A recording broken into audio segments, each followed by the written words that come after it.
After being entrusted with the sword from the opening cutscene, we are tasked with retrieving a hero's relic, a weapon with similar power to our sword, but stolen by thieves.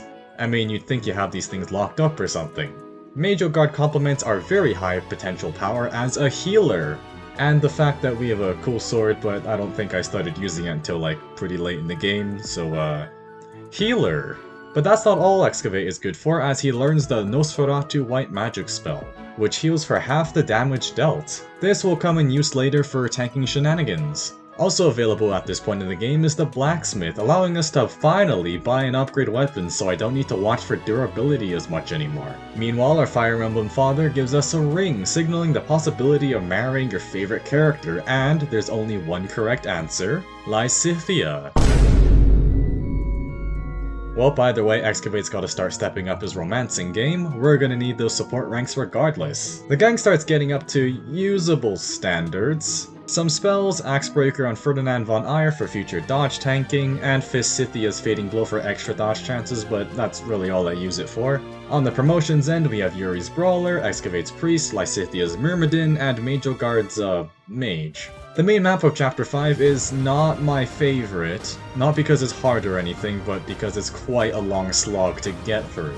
It's one big loopy thing, and you just have to push up to the end, watch the back for reinforcements, and maybe not accidentally aggro the archers, cause that sends every stationary enemy at you at the same time. You know it's uneventful when one of the only highlights written in my notes is the fact that I brought a mission assistance Ingrid, so I can build support ranks to eventually recruit her. The other highlight is the fact that this enemy, that one over on the top left, is the only guy I have ever encountered that uses a combat art against you.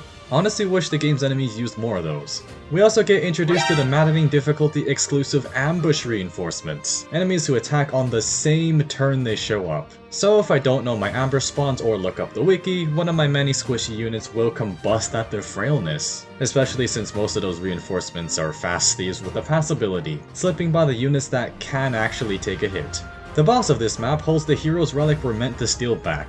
Nothing that my mages at his own weapon can't take care of, but in comes another mechanic introduction. Multiple health bars, barriers with abilities, more abilities as their health bars depletes, and can charge up for a gambit attack hitting a wide area. There are ways around this, of course. If you land a gambit yourself, it gets mad at the one that used it, aggro management and all that. Happy's personal skill also comes in use here, allowing her to hit monsters super effectively and instantly breaking barriers instead of the usual 2 hits required. It's got a slight drawback of being easier to hit by those same monsters, but since Happy got dealt the Archer card for this playthrough, she will be outranging monsters most of the time, and won't have to worry about counterattacks coming back at her, the main reason I'm using her despite her dismal physical damage output. That's enough monster talk for now. Chapter 6, and Flayn, one of Excavate's possible marriage candidates, goes missing. Well, time to find her, I guess. Anyways, this is the first time we get to see Bernadetta's room at the monastery. There, see? No one's in Bernie's room but Bernie. Then who is this I see? It's a Bernadetta. The secret to her mage powers, cause she isn't actually performing too bad as a magic user. Not the greatest at the moment, but it's something, especially when compared next to Fisithia, who is now outputting damage in the low single digits, which is a far improvement from no damage at all. I mean, eventually she'll be useful, right? Right? At least with Fading Blow and the newly learned Rushing Blow, we can at least do something with position manipulation, I guess?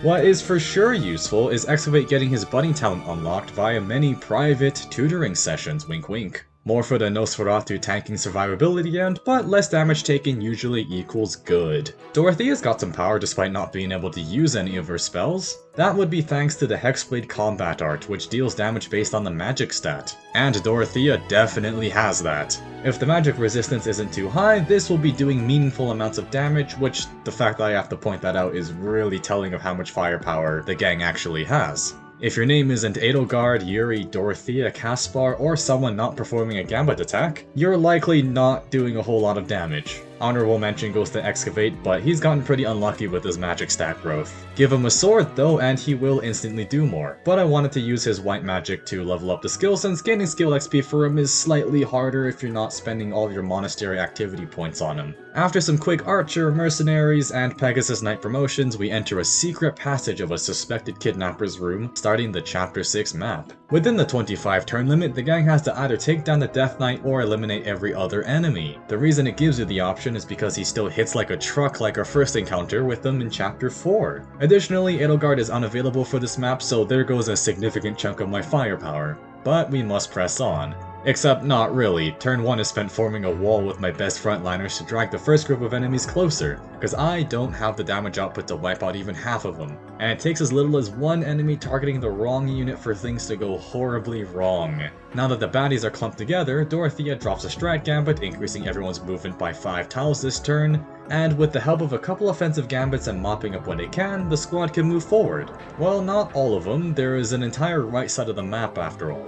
Which leads to the gimmick of this map. Warp tiles warp units to a predetermined location, works the other way around too. To get the chest loot for this map, you are required to reach a room on the right and turn on the other warp tiles. I send Yuri and Bernie with as many healing items as they can carry because the loot is really useful for my purposes, and just in general. So obviously, with their lack of firepower and abundance of squishy units, I'm gonna try to find a way to kill the Death Knight. Except not really, I did reset twice on this map trying for it, but damage wasn't the issue. It was the counterattacks I take in return that decimates everyone, and his dodginess to gambits because of his high charm stat. So just got the alternative win condition after offing every other enemy. Though it's not all bad news. After getting the Yuri-Bernie duo to the control room, I am able to pick up a March Ring for Yuri, giving him +1 move, letting him fist his targets more easily. And 11 Sword, 1/2 range magic weapon, nice for Dorothea to deal magic damage without relying on Hexblade, which I could only use on my own turn. With the rescue a success, Flayn is recruited, who is not great. Not unsalvageable like Hubert or Lindhart, but I'd rather use Caspar in this defensive role with his more favorable growth rates. Chapter 7 gives us a chance to show off what our roster is capable of, in another mock battle against the other two houses. So obviously the first thing everyone should do is participate in a fishing tournament. Here we recruit Shamir because we need any amount of hope to get through this run. And there was a whole lot of it. A flying unit for the majority of the run, and a damn good one that actually reflects well on the character's strengths. Shamir's health growth is a bit tragic, but it should be made up by the class's growth bonuses, and that if she gets hit in the first place with the dodginess of her later classes. But wait, there's more! Darting Blows, Seal Defense, Hit and Run, Lance Jab, Shamir's own personal skill, our own solid engage/disengage unit. The joy does not stop there though. After Shamir's recruitment, Excavate participates in fishing, for honestly very minor quest rewards. While we're on the Great Units point, Majoguard gains quite a bit this chapter. Recover, Fiendish Blow, Black Magic Crit +10, Luna, all increasing a unit's options and damage output. Yuri also learns Healing Focus, taking up the turn to heal himself for half of their maximum health. Great for going solo, not really needing a healer nearby to top them off, and it conserves my very limited healing resources. Lysithea promotes to a Brigand, and I just wanted to show off how bad the stat disparity is for some of my units. In the game, there is a set of minimum stats for every class promotion, and if your character stats are below that number, they will automatically match the minimum number. This is what Lysithea gained upon promotion. But if there's any other consolation, after mastering the class, she gains a much needed Death Blow skill, guaranteeing that she does damage on the player face, amplified further by the fact that gauntlets hit twice on your own turn. Bernadetta promotes to her Pegasus Knight, so we are saying goodbye to her spells for a while. The big day is here, 3 houses clashing once again. There will be losses. Well, no, not really. It's the only other map in the game which allows us to lose units without it being permanent. A funny strategy for this map is just to let the other two armies fight each other, reducing the number of enemies you'd have to take out. But not only do the houses gain stat boosts after a certain threshold of kills, but I sort of need XP in an attempt to reasonably keep up with the general high-statted maddening difficulty enemies. This map features a Ballista, a siege weapon manned by bow units who will one-shot my flyers because they take 3 times the damage from effective damage, and their defense is so pathetically low. With Yuri at the helm we charge cause I'm gonna need every unit I can for this next bit. The cavalry from the right were manageable as I just left my frontliners in to take a hit. Victory is assured! But that took my options away for the flyers to the right. Those guys with their high mobility and high speed stats can hunt down in one round most of my units, so more of the usual.